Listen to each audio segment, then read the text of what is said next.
warahmatullahi wabarakatuh.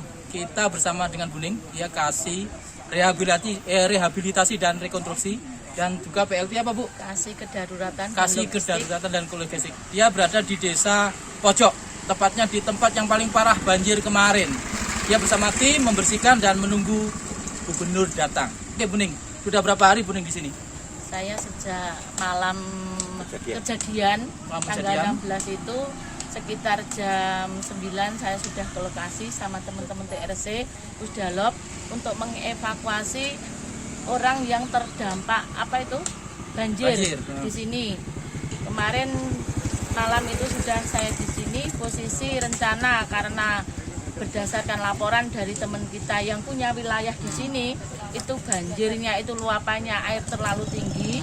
Saya memprediksi harus evakuasi pakai perahu karet. Maka dari itu sampai di sini saya posisi Pak bawa perahu, di sini air sudah surut. Yang pertama kali BPBD lakukan pertama ada laporan kita yang punya wilayah asesmen ke lokasi. Ya. Terus berapa kira-kira rumah penduduk yang terdampak? Yang terdampak yang timurnya sini, yang sebelah yang waktu saya datang di Pojok itu sebelah timur itu 4 rumah. Yang sebelah baratnya sana 1 rumah. Dan kebetulan dari informasi warga setempat, sore hari itu warga yang dari barat yang situ itu pada bermain ke rumah yang sebelah sini. Karena posisi hujan, sudah ada luapan air, maka posisinya orang yang di barat itu posisi ngumpul di sini, kita lari ke belakang yang ke dataran lebih tinggi.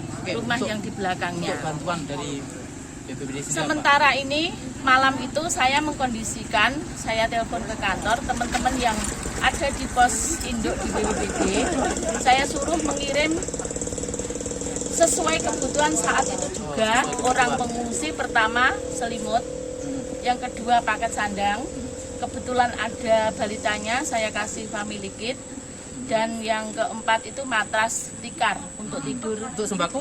Sembako sementara kita belum mengalokasikan karena lingkup schedule dari pemerintah Kabupaten Magetan, masalah sembako difokuskan di dinas sosial. Oh, dinas sosial. Oke. Sampai berapa hari di sini nanti? Insya Allah hari ini kita kemarin sudah ada pembersihan sementara. Kita dari tim damkar juga kemarin ke sini karena hari Rabu kemarin itu ada peninjauan dari Bapak Bupati. Maka teman-teman juga dari beberapa titik itu banyak yang jembatan-jembatan kena bencana banjir itu. Makanya kemarin itu 30 TRC sama Pusdalop Assessment saya bagi beberapa titik. Saya fokus untuk pendampingan kemarin itu Pak Bupati cek lokasi yang di Murut sama di Toronasi. Jadi sejauh ini BPBD langsung turun evakuasi mana-mana yang harus dikerjakan dulu. Oke, pemirsa, itu bincang-bincang kita dengan Buning. Semoga apa yang dilakukan Buning bersama teman-teman BPBD bisa menjadi acuan kita. Kita harus bersama-sama menjadikan Magetan lebih bagus. Tapi satu, kerjasama yang baik di semua lini. Semua masyarakat harus jadi satu. Thank you. Jembatan gantung yang ada di Ngunut, tepatnya di Desa Pojok ini, belakangnya pondok pesantren itu. Dari ketinggiannya hampir dimungkinkan 30 meter dari sungai sampai ke atas, dan jembatan itu hancur karena terjangan air banjir. Kita bisa lihat kondisi jembatan gantung sampai tidak berwujud lagi. Begitu dahsyatnya banjir yang ada di Magetan tanggal 16 kemarin, itu dampaknya luar biasa bagi masyarakat seputar jembatan. Kita bisa melihat jembatan ini ada 2, yang satu jembatan untuk perjalanan mobil agak ke bawah, yang satu jembatan ini untuk sepeda motor. Dan semoga pemerintah Kabupaten Magetan bersama tim relawan, bersama teman-teman yang lain yang peduli bisa segera memperbaiki dan bisa kembali normal akses jalan di antara 2 desa ini. Semoga telusur kita dapat menjadikan kita lebih mawas diri bahwa bencana itu terjadi tidak kenal waktu. Kita harus waspada.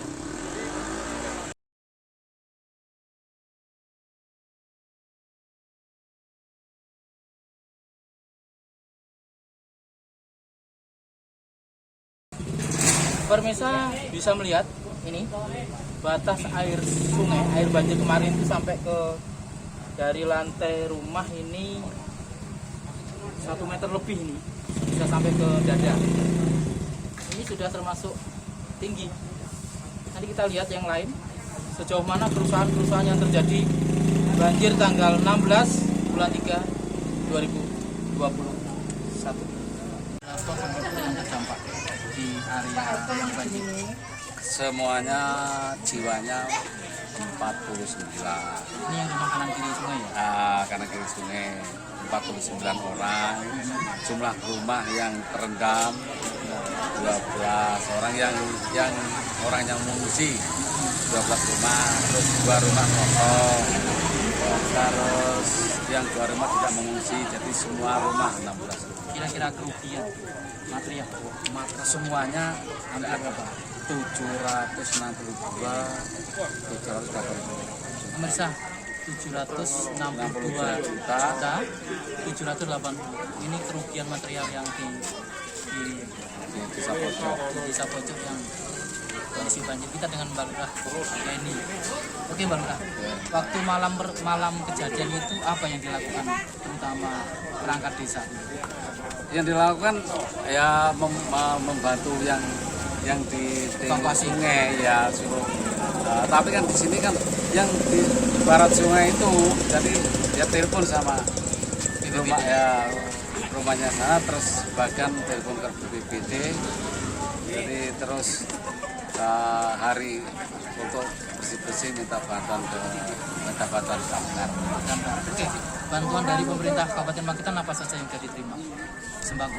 BPBD itu waktu malam itu berupa roti dan tikar, terus apalagi tuh banyak, tapi saya tidak bisa melihat Apa di dalamnya itu? ya. Bantuannya apa itu? Jadi yang kelihatan itu ya tikar, terus roti, gitu. Oke Mbak, penduduk di sini rata-rata apa kerjanya? Yang kena terdampak ini adalah buruh tani dan ya ada sebagian yang petani, tapi rata-rata itu buruh tani. Kan kita tahu padi atau sungai atau sawah yang di sekitar sungai yang hancur. Itu yang termasuk material tadi. Ya, ada beberapa sawah yang sudah ditanami, terus hanyut kan ya nanti ditanami lagi itu, entah berapa hektar. Nah, harapan Mbak Lurah terhadap masyarakat yang terdampak. Terus Ya harus hati-hati. sabar. Ya, harus sabar, hati-hati, dan nanti kalau Gubernur Rawo ya saya atas nama pemerintah Desa Pojok, atas nama masyarakat Desa Pojok mau minta bantuan untuk Memperbaiki jembatan tadi. memperbaiki jembatan atau syukur-syukur sampai dibuatkan jembatan permanen. Karena apa? Kalau musim hujan itu pertama anak sekolah nggak bisa masuk, yang kedua kalau ada yang di sebelah sini ada yang meninggal dunia nggak bisa masuk. Ya kalau hanya semalam nggak apa, kalau sampai 1 minggu nggak surut airnya di sungai. Di situ kan ada jembatan yang kecil itu ya. Kecil itu kan kalau musim kemarau Nah, rendeng udah berani lewat situ. atau mungkin nanti kalau dibikinkan jembatan yang permanen itu mungkin bisa dibuang ya. Ya bisa Karena kan dibuang. bisa Iya, mengganggu ya aliran itu. dibuang. Kalau Dibuang. permanen ya dibuang. Pemirsa Lau TV, inilah ungkapan hati Mbah Deni selaku Pak Dedi, Kepala Desa Pojok. Semoga jembatan yang hancur bisa dibikinnya permanen. Apa yang dipikirkan Mbak Dedi semua untuk masyarakat. Aset jalan itu penting. Dan semoga pemerintah Magetan bersama pemerintah provinsi juga, kalau perlu pusat juga mementingkan yang lebih urgent seperti ini. Karena jembatan ini menghubung 2 desa, Pak. Ya, 2 desa, Desa Teladan Teladan sama Desa Pojok. Desa Pojok, Desa Teladan nanti langsung ke Ya kalau jembatan Munut hancur kan tetap lewat sini. Oh, lewatnya sini. Jalan yang ke sana itu hancur. Demikian bincang-bincang kita dengan Pak Lurah Didi. Semoga apa yang dirasakan Pak Lurah Didi sama yang kita rasakan. Kalau bukan dari kehendak yang Maha Esa.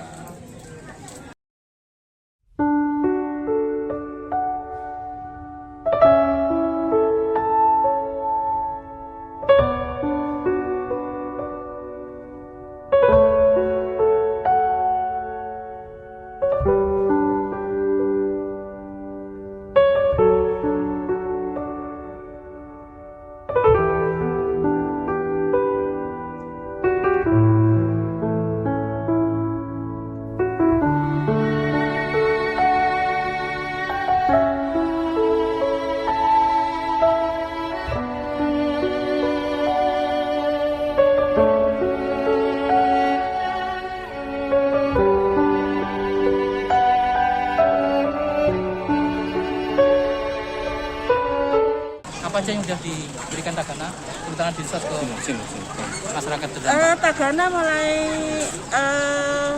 sore waktu hujan kemarin sudah mitigasi, sudah mendata di beberapa lokasi yang terkait dengan bencana. Gitu. Jadi kita juga kemarin juga sudah memberikan bantuan beberapa titik lokasi, yaitu di Ngunut, kemudian di Banjarpanjang, terus hari ini di sini di Nguntoronadi sebagian kan seperti itu. Memang kami juga tentunya kalau mau membantu kan data harus fit dulu kan. Seperti itu. Apa aja Bu? Apa aja Bu?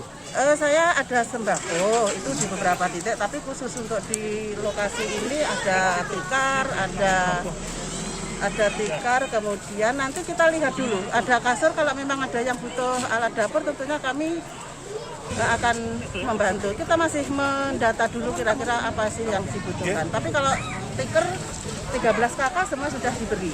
Yang sini Bu? Ya, Total berapa sih Kabupaten? Kabupaten berapa? Apanya? Bantuan yang disalurkan untuk berapa kakak? Ya macam-macam. Kemarin yang di Banjarpanjang ada 50. Kemudian di Ngunut itu 5, tapi nanti kita lihat dulu data yang fitnya belum ada. Siap. Dengan Pak Ari, dia selaku apa namanya? Kalaksa EPD. Jadi gini, karena bencana begitu banyak di Magetan, apa saja yang sudah dikerjakan? Kita sebenarnya ini kan yang paling besar kita mikir dua. Iya. Yang pertama bencana non alam. Ya. Nah, seperti COVID ini. Iya. Yang kedua bencana alam. Dua itu hidrometeorologi. Nah, persiapan kita sudah mendirikan posko, sudah mempersiapkan alat-alat. Seluruh potensi yang ada kita kerahkan untuk menjaga supaya ketika terjadi bencana kita sudah siap. Bencana tidak bisa dihindari ketika hidrometeorologis karena apa? Curah hujan itu tinggi sekali. Sudah sebelum-sebelumnya sudah diberi warning, kita memasang early warning system juga. Ada 6 titik kita masang early warning system. Nah, tinggal kita membina desa-desa supaya tangguh dalam menghadapi bencana dengan adanya Distana itu. Early warning system itu di mana sih Mas 6 titik itu? Di daerah-daerah pegunungan untuk gempa, untuk longsor, daerah-daerah yang banjir, kali seperti di Ngelang kita pasang. Dan ini sebenarnya berfungsi Bang ya? Berfungsi semua, kayak yang tidak berfungsi kita lepas kok. Ya kita betulkan. Pak, kalau dari dampak banjir kemarin ini berapa desa yang terdampak kemarin? Kalau desa 9, 4 kecamatan. 4 kecamatan. Ya. Kalau jumlah rumah yang terendam kemarin berapa? 113. 113 total ya? Ya. Dari 4 kecamatan ini ya? Iya. Pak, kalau bantuan sejauh ini apa yang sudah diturunkan dari BPBD? Kalau dari BPBD ketika terjadi bencana kemarin sore terjadi bencana, kita evakuasi, kita kerahkan personil ke sini. Terus sekitar mulai jam 10 sudah kita berikan bantuan berupa selimut, bahan makan cepat saji, dan tikar. Pak, sempat ada yang dievakuasi nggak kemarin dari warga yang mungkin ada yang terjebak banjir dan sebagainya? Ada, cuma kan setelah itu kan langsung surut. Sempat kita evakuasi, kita gendong dan sebagainya. Pak, untuk ke depan ini antisipasinya seperti apa? Kan ternyata kita kan nggak ngira kalau ini bakal banjir besar dan sebagainya. Iya. Ini kita sudah rapat ke UPR dan sebagainya. Ini yang pertama ini kita mengerjakan rehabilitasinya dulu.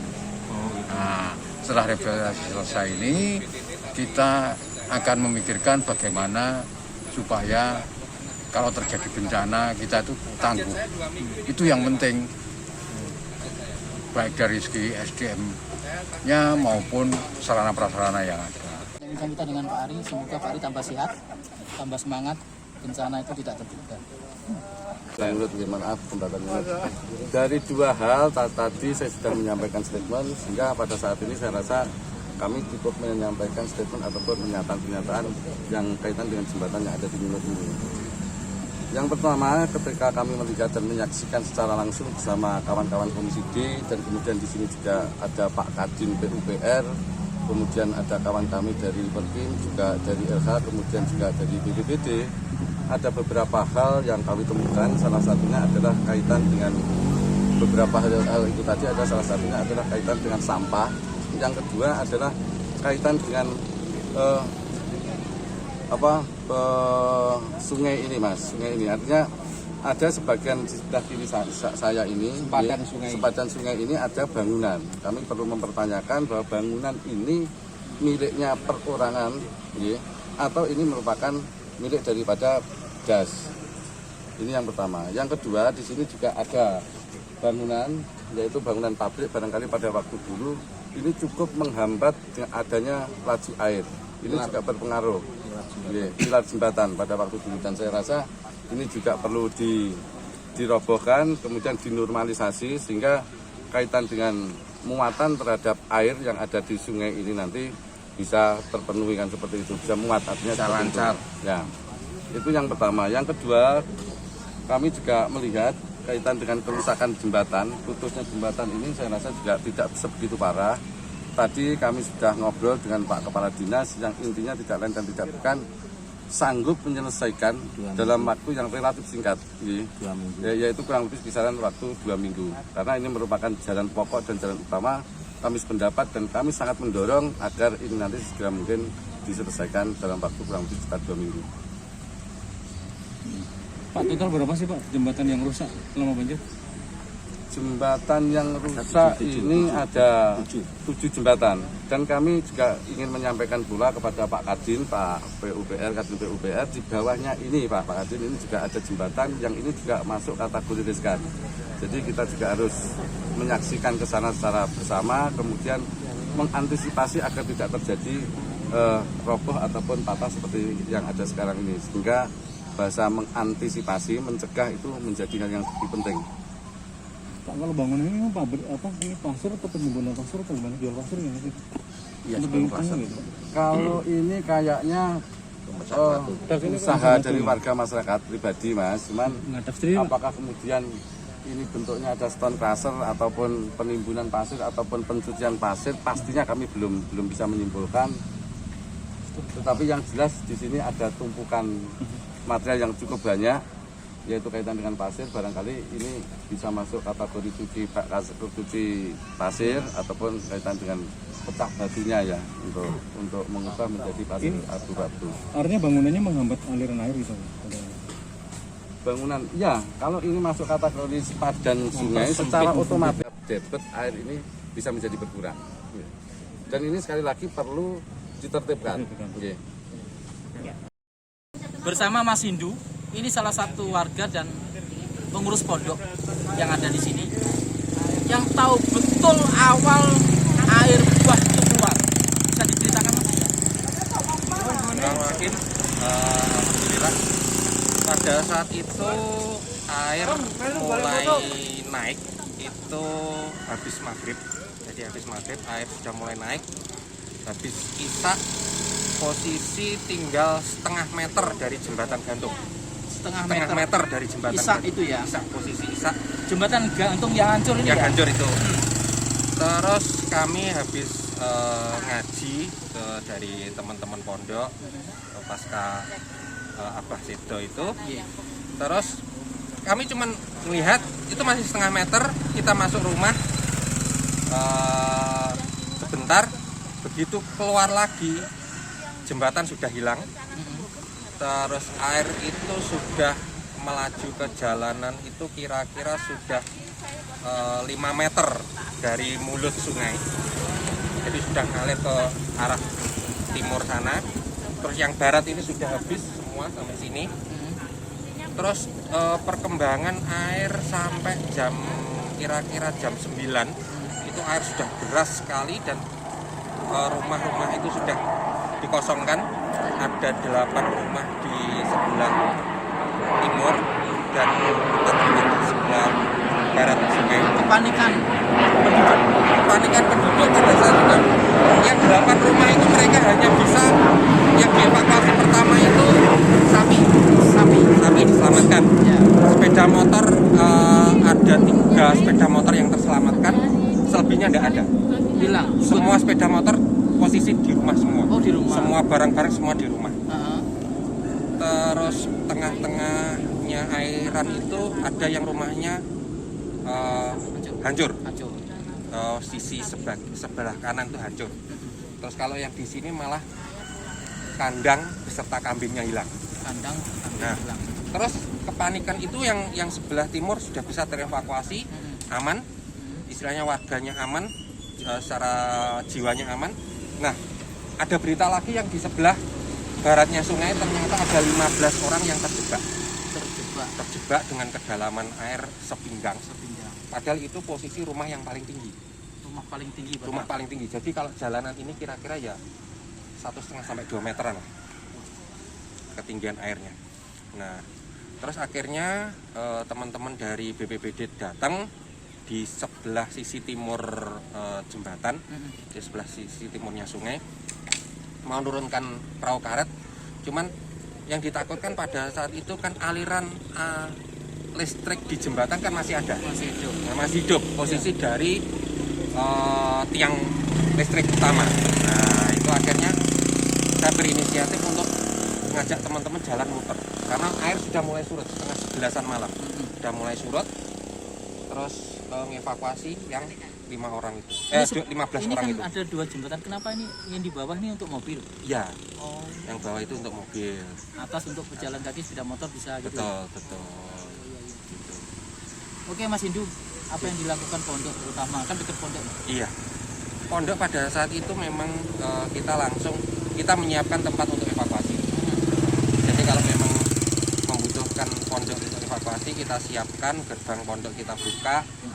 Tadinya biasanya kan kita jam 9 sudah tutup, kita buka untuk akses evakuasi. Terus kita sudah siapkan aula beserta perlengkapannya, kamar mandi siap semua, karpet siap semua. Tapi alhamdulillah itulah aula di lantai 2 yang warga alhamdulillah mereka ternyata cukup di bawah aja di tetangga-tetangga itu. Terus kemarin dari pondok kita juga ngasih support mereka sembako. Terus teman-teman Lasisnu kemarin dari teman-teman Banser juga membantu untuk pembersihan dari teman-teman pondok. Karena memang ini salah satu yang jadi korban itu kan rumah santri kita yang paling parah, yang sampai rumahnya hancur, kandangnya hancur itu rumah santri kita. Kemarin pagi dari teman-teman santri sudah langsung membantu mereka pembersihan. Oke pemirsa Lawu, bincang-bincang kita dengan Mas Hindu, salah satu pengurus pondok. Dan apa yang dilakukan Mas Hindu bersama teman-teman di sini sangat dibutuhkan untuk masyarakat yang terdampak. Semoga bencana di Magetan segera berakhir.